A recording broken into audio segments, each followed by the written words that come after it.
What if your weekend escape meant hiking for hours with a kayak strapped on your back, assembling it by hand on a quiet riverbank and paddling through a forest that feels completely untouched? This wasn't your average hike. This was packrafting in the heart of Germany, and it all began right here. It's a good song. It's a good song. We arrived just in time to catch the sunset bleeding across the Eiffel Hills. After hours on the road from Amsterdam, this golden light felt like a reward.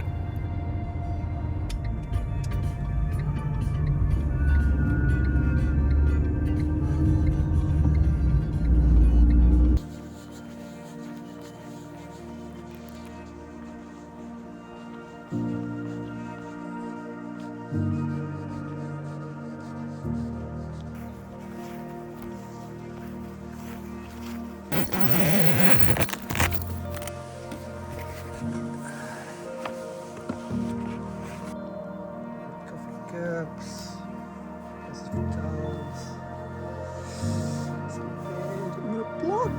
We made it, but it's very cute, but a little bit cold, so you have to warm up.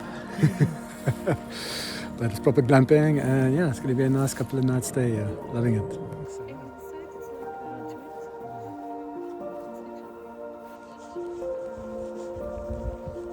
The camp was nestled between trees, with glamping tents already set up for us. Everything prepared by the team at packrafting.nl. It felt remote, but still a little Dutch. The entire group spoke Dutch, and it had the relaxed, gezellig vibe of a weekend escape with familiar strangers. We dropped our bags, grabbed a drink, and gathered around a fire. At night, under a sky full of stars, the anticipation started to build. So before we hit the trail, Packrafting.nl made sure we were properly kitted out.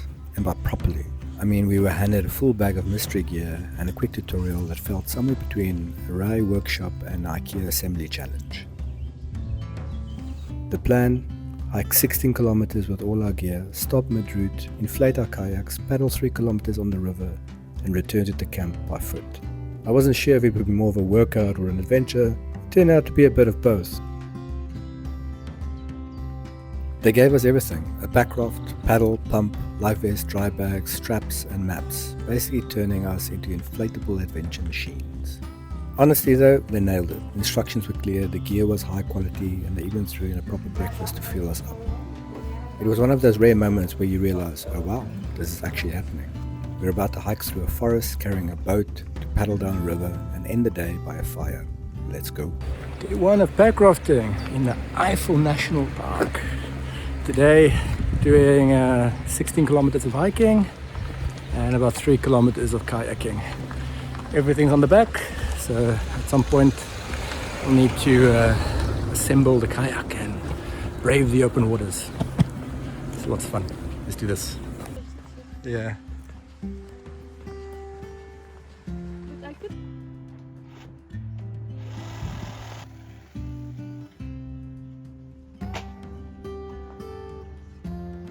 And for those that don't know, this is Aneta. Yeah, she's awesome. She's normally behind the camera, but for this one, we thought we'd share this adventure together.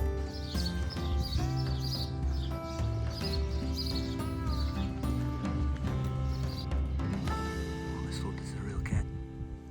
Cute. Joey would hate it.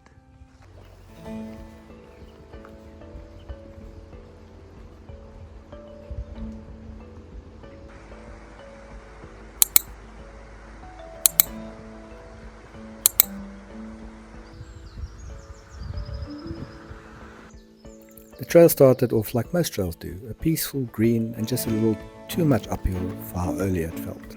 We had our kayaks packed in our backpacks, our snacks tucked away, and our 16 kilometers of trail ahead of us. Beautiful nature, but there's uphills. We're Dutchies now, we're not used to uphills. We have to train for these hikes now. Back in nature, gotta love it. First camping experience together.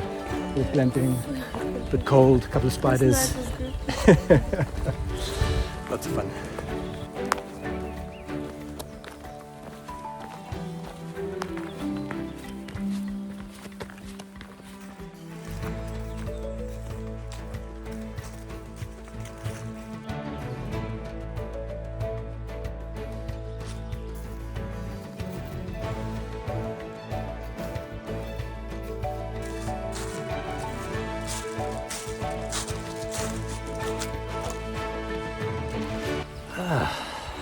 First day of the Eiffel packrafting.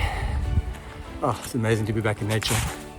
It's green, it's spring, birds are out. We're on our own on the trail. This is where I'm meant to be, in nature, exploring. I'll say this is counting towards the hiking training for Dolomites and for Iceland. Not the biggest hills, but oh well, coming from the Netherlands, everything's probably big, right? Amazing. There were birds chirping, trees swaying, and just enough incline to remind you that maybe, just maybe, you should have stretched beforehand. But then, after a few winding paths and one or two questionable map checks, we got a glimpse through the trees.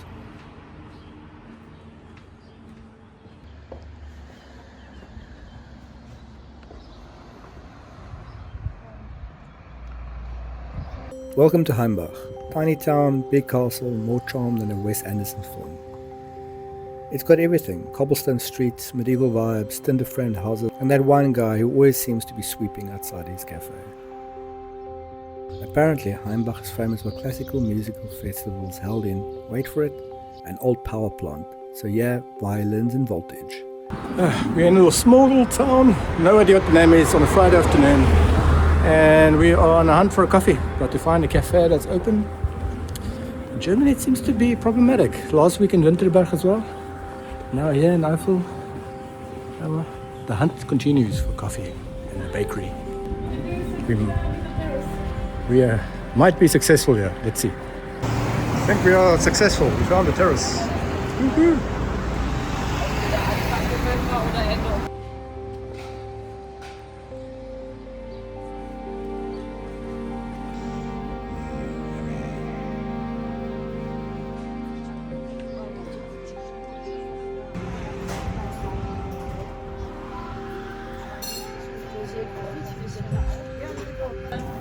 Yummy.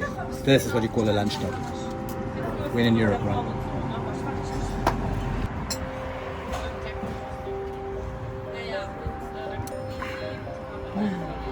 Leaving Heimbach wasn't easy, partly because of how cute the town was, and partly because our legs had gotten dangerously comfortable sitting at that cafe. But adventure was calling, and we still had a packraft to assemble, so off we went. Before rejoining the trail, we made a quick detour up the castle. Because when there's a 12th century fortress looming over the town like it's judging your cardio, you climb it. Berg Hindenbach was totally worth it. Killer views, solid medieval vibes, and a nice excuse to stop and catch our breath while pretending to be cultured.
After a nice little lunchtime stop, do work all these calories now. This place is getting more beautiful by the second, next to a river here. Pretty epic.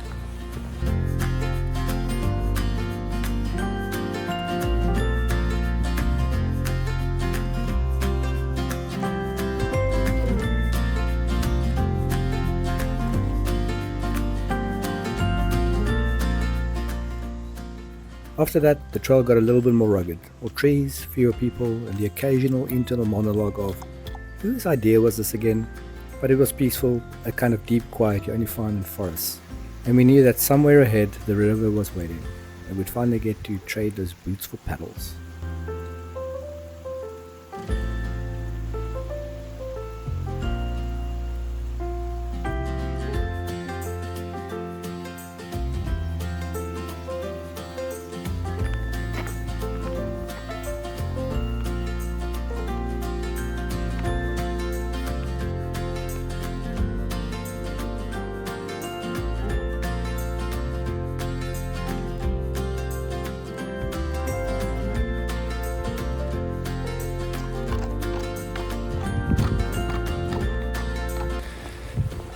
almost at the kayak point. We see on the left is the river we're gonna be, what do you call it? Rowing on, that's the right word. Let's see, 3 kilometers of rowing. Haven't done that in a while. It's gonna be fun. First, we need to figure out how to put everything together. Then we can go. So, fingers crossed.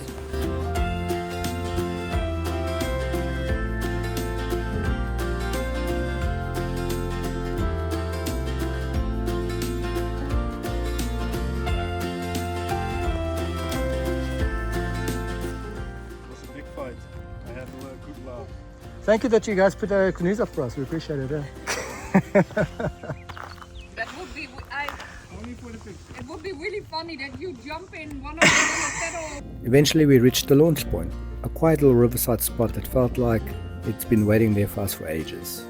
We dropped our bags, pulled out the gear and got to work. It is when we realized inflating a kayak is basically cardio with a side of problem solving. And you can then set it up to be like this.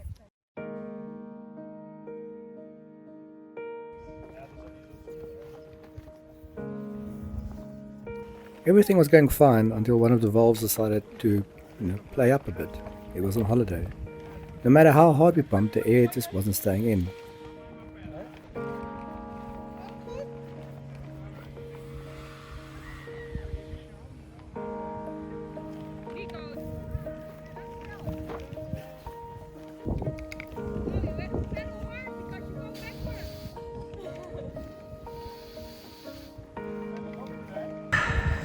How you doing? You winning? Oh yeah, we have no idea what we're doing. First day, taking us forever to blow up this damn kayak. But I think we're winning, and soon we'll be out in the water and try our best to swim upstream, it seems. So, fun times. Eventually, after fiddling, switching pumps, and possibly negotiating with the river gods, we got it inflated. Crisis averted. We strapped on our dry bags, clipped the paddles together, and suddenly it felt real. This was it, our first time pack rafting.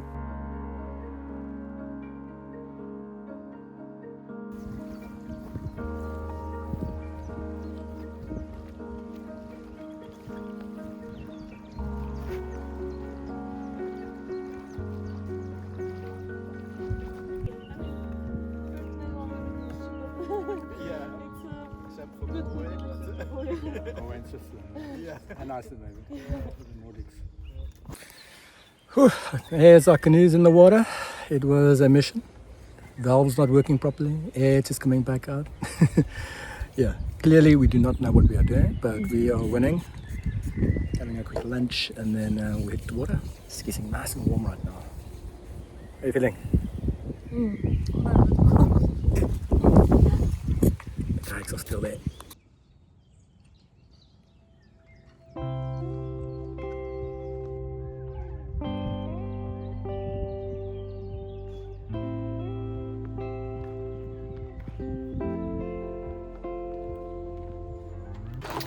Well, here we go, kayaking. It's going to be fun, right? Let's see if our kayaks are going to stay afloat after me sort of blowing it up. I don't think so. It might sink. So this video might never be aired. Good luck me.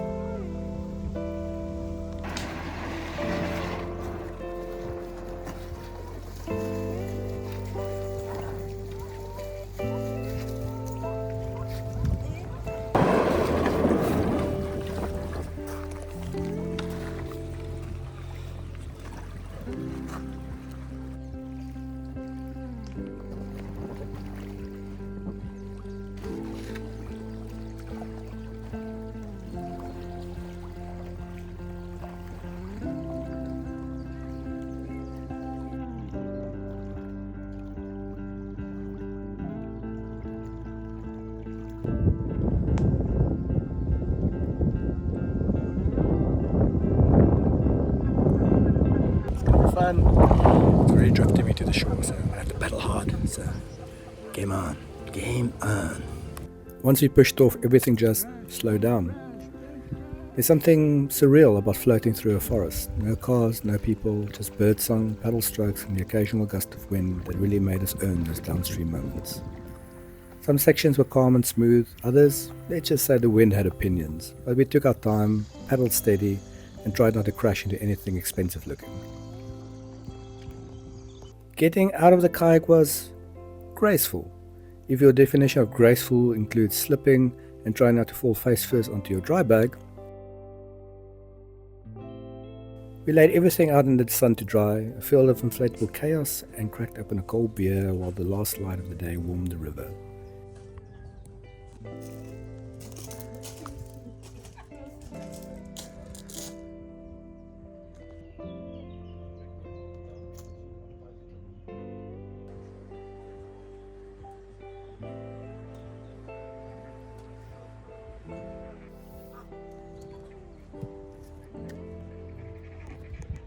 So we made it. Don't know how, the boats didn't sink. It was a good thing, right? But we made it. It just took an hour. Oh, what a beautiful trip. And it's such a cute little place, restaurant here on the river that we're now just enjoying a nice little beer. And soon we'll be on our way, but just taking this all in. How epic is that? Pretty awesome. Cheers.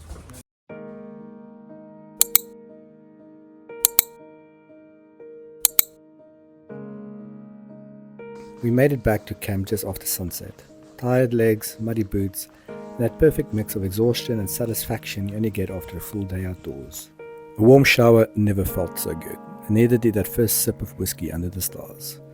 The fire crackled, people laughed quietly, a soft kind of joy you only get when no one's looking at a phone and everything smells like pine and smoke. Looking back on the day, we hiked through forests, floated down rivers, climbed castles, carried kayaks, and somehow still had energy to toast marshmallows. It was one of those days that fills you up, that recenters you, that reminds you why you seek out weekends like this. And the crazy part, day 2 was still ahead of us, and it would turn out to be a whole different kind of adventure. But for now, with the stars above and firelight dancing in our eyes, day 1 was complete, and it was perfect. Well, good morning. Day 1 was an epic day. This is the morning of day 2. Coffee's ready and ready to start the day.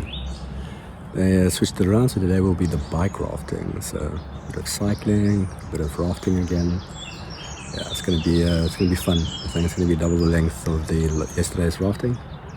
Yesterday was about 3 kilometers. Today will be about 6 kilometers on a more of an open lake area, I think.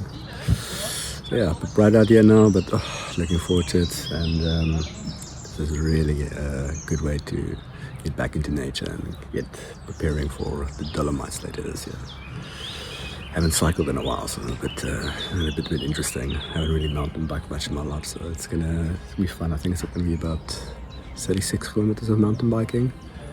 Terrain doesn't look too tough, so it should be fun. Hopefully it won't be too long of a day like yesterday, and you can come back and have a bit of a barbecue. Sorry. Hopefully we can get back and have a bit of a barbecue. Anyway, let's see what this looks like. We started the morning feeling surprisingly okay. Sure, the legs were a bit tight, the shoulders had opinions, but spirits were high. Coffee was brewing, the sun was out, and somehow everything felt chill. That should have been a red flag. The crew showed up all calm and helpful, smiling that they weren't about to send us into a multi-sport test of character. Today's challenge, bikes and boats, together at once on water. They explained how to strap bikes to our kayaks, and to be fair, it looked totally doable, in theory. We nodded like we understood, smiled politely, secretly wondering if our bikes would sink, float or spontaneously combust. But hey, it's day 2, we're here, we're caffeinated, and we've got duct tape. So how bad could it be? So, the challenge for today is as follows. We'll cycle from campsite a total of roughly 31 kilometers today. Then we'd arrive at a lake, we'll inflate our boats again and somehow get our bikes on top of the boat and then paddle for 6 kilometers across a very beautiful and breezy lake. Bike time. I am scared. I'm not a cyclist, even though I live in the Netherlands. But we're in Germany now, so we have to do it. Venture awaits in your lakes. Packrafting time. Don't know what this thing is. I'm gonna have to try it out. But I've got a heavy pack on, and see how this goes.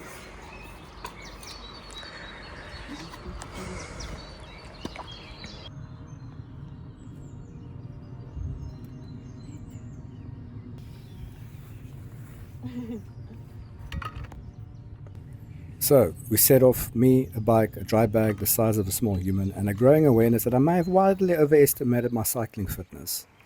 The first few kilometers were nice, smooth trail, birds chirping, legs still pretending they remembered how to work. But then came the hills. Big, beautiful, unforgiving German hills. Okay, not that big, but big for me. Now, I'm not a cyclist. I'm a walk the steep part and act like I'm enjoying the scenery kind of rider. And trust me, there was a lot of scenery. Whew, not even 45 minutes in, I'm very exhausted. I'm clearly not made for cycling. Give me walking, boxing, gymming any times of the week. Cycling is stuff, guys. That's up to you guys. Not been 45 minutes in yet. Ooh, my ass is hurting. How do cyclists do it? Give me some tips and tricks, please, in the comments below. Because she's cycling away from me and I'm left behind. Oh yeah, straight section coming up. Let me do this.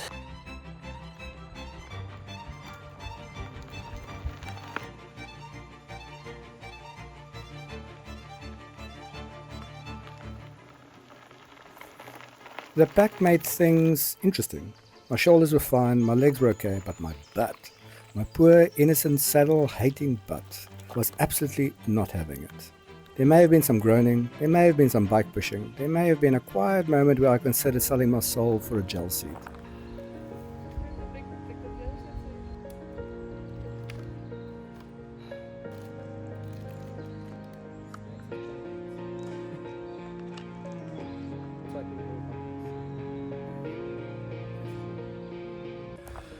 I am not a cyclist. I have realized this. I'm not a mountain biker, I'm not a road cyclist. I am not meant for this.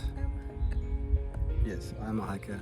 She's a cyclist. I'm just following her. Okay, we're almost done with the big first uphill. We're about 9.5 kilometers in, about an hour and a half almost. Whew, this is gonna be a tough day for me. She's helping me through it. She's helping me through it. But yeah, not every day can be a great day, right? So sometimes you have to go through the struggles to experience the rewards, right? So, well, looking forward to the rest of the day. A little bit of a climb left, and then it's going to be downhill. So hopefully no injuries. No, of course not. Yes, and then yeah, we really enjoyed the kayaking yesterday. That was 3 kilometers, and now today will be 6. I And think there's no wind, so maybe it's yes, hopefully it'll be a bit easier, but it's also going to be on a bigger lake, right? It's, Oh yeah, I forgot to take those. shh, don't say that. Life jackets. But we can swim, we'll survive. And we won't sink, so I'll blow it up very strong. But this time around, we also have to put the bikes on the rafting, on the kayak, so that's going to be pretty interesting. Took a little recording of what it should look like. Let's see if we can reproduce that.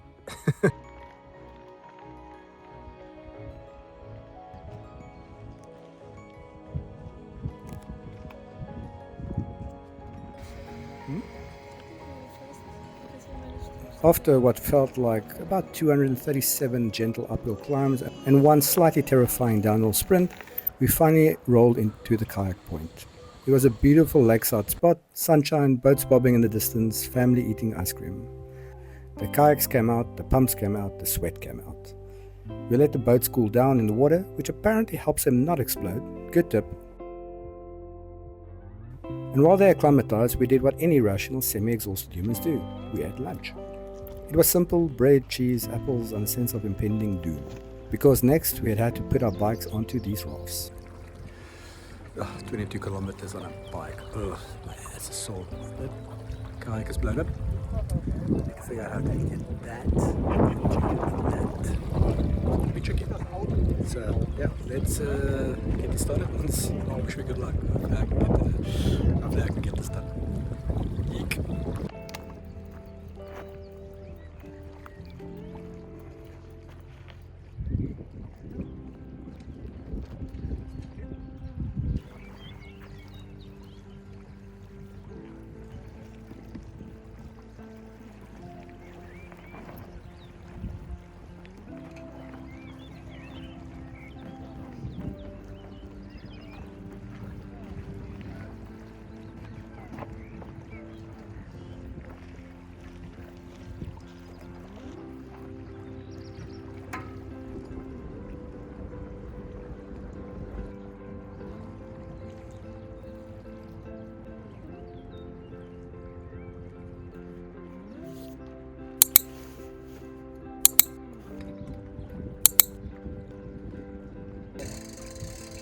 Okay, this is it.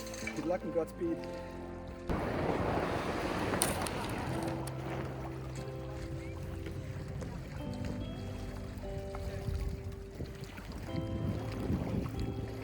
And then we launched. The bikes were strapped down, the dry bags were clipped in, the rafts were floating, sort of.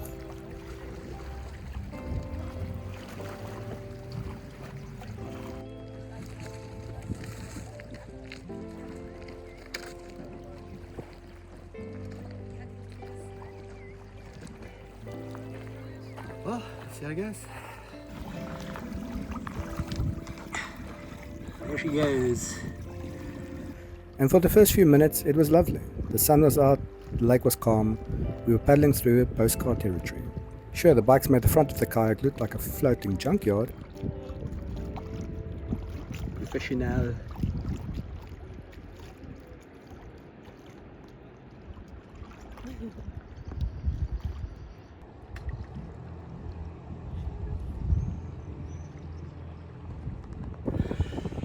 Tight squeeze. Here we go, packrafting. Nice tight squeeze, but it's gonna be fun now. Let's do this. My hair, got helmet hair. Okay, I need to go and catch up all the way over there somewhere. Ahoy!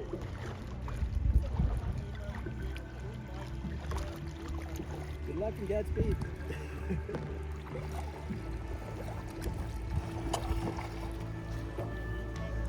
Then we saw them, sails, dozens of them. Apparently we unknowingly launched into what seemed like Germany's national competitive sailing day. And with those sleek little boats came the thing that every packrafter dreads, wind.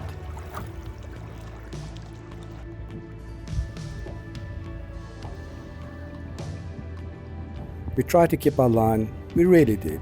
But the wind had other ideas, mostly involving pushing us backward and into things. There were moments where I was paddling as hard as I could, and literally not moving. Just kind of existing in one spot, mid-lake between angry-looking sailboats. My goodness, that was one of the toughest kayaks I've done in a very long time. 6K on L. There's wind, so many boats. Beautiful though, the boats are, but God, that's been tough. We couldn't make it all the way. I think we stopped 200 meters short, but we'll back up here and put our bikes back together and just cycle the rest of the way. Looking forward to a real good warm shower right now on Sunday. Nice to drink and eat. Exhausted, absolutely exhausted. So, against all odds, we actually did make it. That was a grueling day. That was lots of cycling, lots of rowing in the wind. It was a hectic day, but we made it back. Bums are sore, legs are tired, hungry, sunburned, and now a bit cold as well. But another adventurous fun day in the books. That's always good. I think we'll make a nice little barbecue tonight, and then I think tomorrow will be a chill day. I think we're done with rafting for now, because we had enough rafting today. Tomorrow might just be a nice little hike just to end it off. I think that's the verdict, and I'm happy with that. And somehow, against all odds, we made it back just in time. We returned the bikes, peeled off our soaked clothes, and stumbled into what felt like the best shower of our lives. And then came the fire. That night, we sat under the stars with new fringe, a few sore limbs, and a very good bottle of South African wine. The day had tested us, physically, mentally, emotionally, and in ways we absolutely didn't expect. But it's the hard days that you remember, right? The ones you have to fight for, the ones where you nearly turn around, but don't. That was day 2. Tough, beautiful, a little ridiculous, and completely unforgettable. Thanks for coming along for the ride. Don't forget to like, comment, and subscribe if you enjoyed this madness. And maybe just start planning your own wild weekend. Until next time, keep exploring.